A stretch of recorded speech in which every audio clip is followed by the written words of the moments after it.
All right, I want to switch gears to another realignment story. And listen, I'm just going to tell you right now, we are officially at that time where we're basically going to get realignment stories here from now until a very long time. Expect one or two of these every single day, basically going forward in perpetuity, because we really don't know what the future of college sports looks like, and everybody is kind of trying to figure it out behind the scenes. Everybody is trying to figure it out publicly, and so we're going to get a million of these reports over the next week, couple weeks, couple months, couple years, etc. The big one that popped on Monday was this Clemson, Florida State to the SEC story. Not that they're going, just that a phone call was made by those two schools.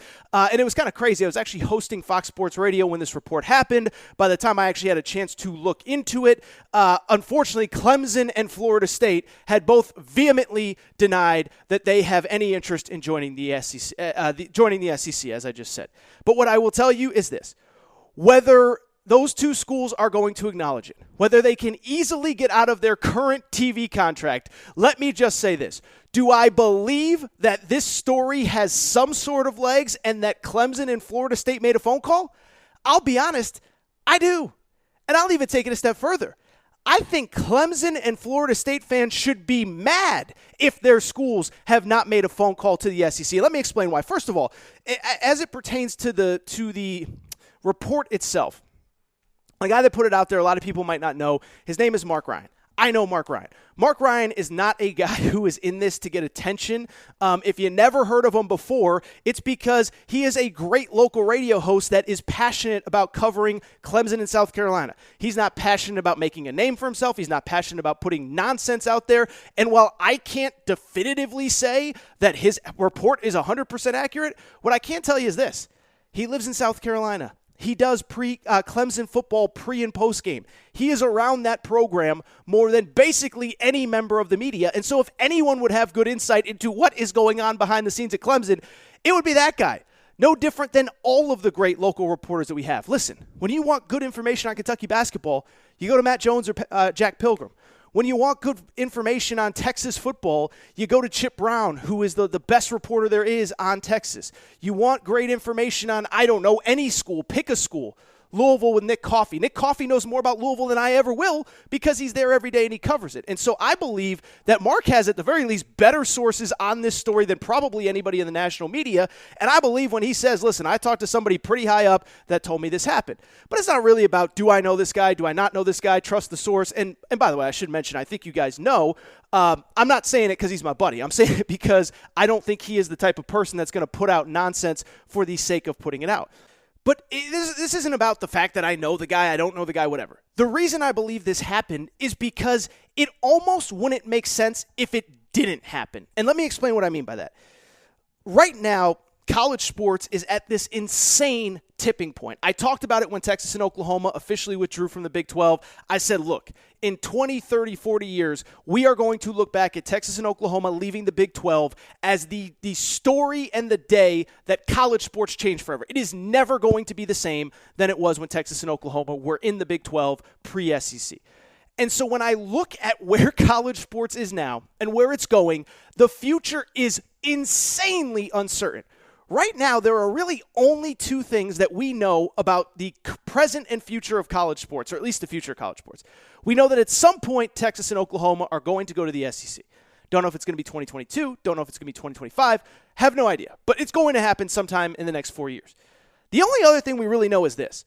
The group that currently calls themselves the SEC, they will be relevant as long as we play college football. The group that currently calls themselves the SEC will be relevant. The group that currently calls themselves the Big Ten will be relevant, right? Like, as long as we play college football, Georgia, Florida, Texas, Oklahoma, Alabama, LSU, Ohio State, Michigan, Penn State, Nebraska, those conglomerates of schools are going to run college football. That's all that we know at this current point. Everything else is completely up in the air. We had a meeting earlier this week between the Big 12 and the Pac-12. We don't know if that means that the Big 12 will exist in a year. We don't know if the Pac-12 is going to exist as a 12-team league in a year. We don't know if We're going to have a 12-team playoff. We don't know, are we eventually going to get to 4 16-team super conferences, which has been talked about forever. We don't know if 20 or 25 or 30 schools are eventually going to all band together and just tear apart from the NCAA and do their own thing as their own entity in college football. We don't know any of that. All of that has been speculation over the last couple weeks, last couple months, as this story has continued to evolve. And so when it comes to the idea, this crazy idea that Florida State and Clemson, how could they have possibly called the SEC? It's because nobody knows what's going on and what the future holds, and all every school in America wants to do is position themselves that when the deck chairs stop shuffling, they are in the right place at the right time and in the right position to salvage their athletic department. Whether that means, again, 4 super conferences, whether it means one huge major conference with 30 different teams that breaks up, whatever it is, everybody wants to make sure that they are in the right position. And so when it comes to Florida State and Clemson, do I believe that they made a phone call to the SEC? Absolutely, because everybody is calling everybody. Everybody is trying to figure out, where can I go? How can I land? Where can I find a safe landing spot? I just mentioned the Pac-12 and Big 12 are trying to figure it out. I saw a report that Kansas, is really pushing hard to get into the Big 10. Everybody is pushing to try to find that spot, and the only places that are completely safe are the SEC and the Big 10. As long as you're in one of those 2 spots, you're going to be fine for the next 50 years of college athletics. Beyond that, let me take it even a step further. I think that it would almost be a disservice to the fans of Florida State and the fans of Clemson if they weren't making those phone calls. Because again, I know that you have to deny it if you're Clemson. I know that you have to deny it if you're Florida State. I get all that. You got to be public. You got to be, you got to say all the right things, do all the right things, make all the right statements. But if we've learned one thing over the last couple weeks, last couple months, and really last 15 years in realignment, it's that everybody is stabbing everybody else in the back. I mean, Greg Sankey and Bob Bowlesby were on a playoff expansion committee for a year. All while Bob Bowlesby had his 2 best teams being ripped out from under him by Greg Sankey. Stabbed him in the back. Texas stabbed the entire Big 12 in the back. Oklahoma stabbed Oklahoma State in the back. On and on and on and on and on. It goes on forever. How about this? The SEC stabbed Texas A&M in the back. They purposely kept Texas A&M out of the conversations to make sure that they didn't ruin anything with Texas and Oklahoma.